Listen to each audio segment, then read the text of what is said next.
کار و پیکاری بزرگ آغاز بخشیدند.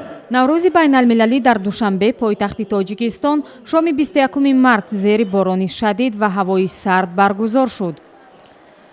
кӯдакон, толибилмон ва ҳунармандон зери борон оғози маросим дар наврӯзгоҳи пойтахтро интизор шуданд.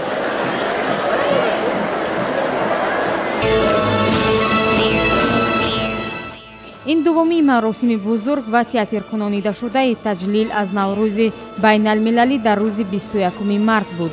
субҳи ин рӯз дар шаҳри турсунзода низ як маросими бузург баргузор шуда буд.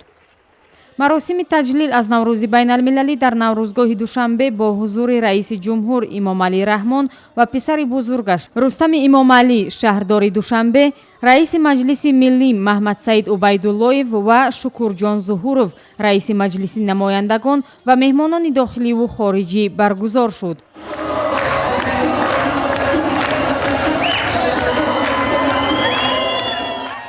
дохил ва атрофи наврӯзгоҳи душанбе хеле мунаққаш ва бо рангу гулҳои барқӣ оро дода шуда буд.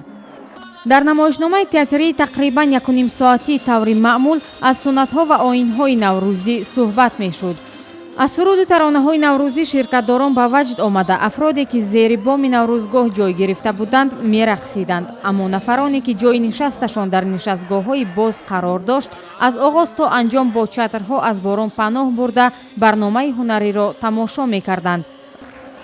раиси ҷумҳур Имомалӣ Раҳмон дар интиҳои барномаи ҳунарӣ аз нафароне ки зери борони шадид барнома иҷро карданд миннатдорӣ изҳор кард.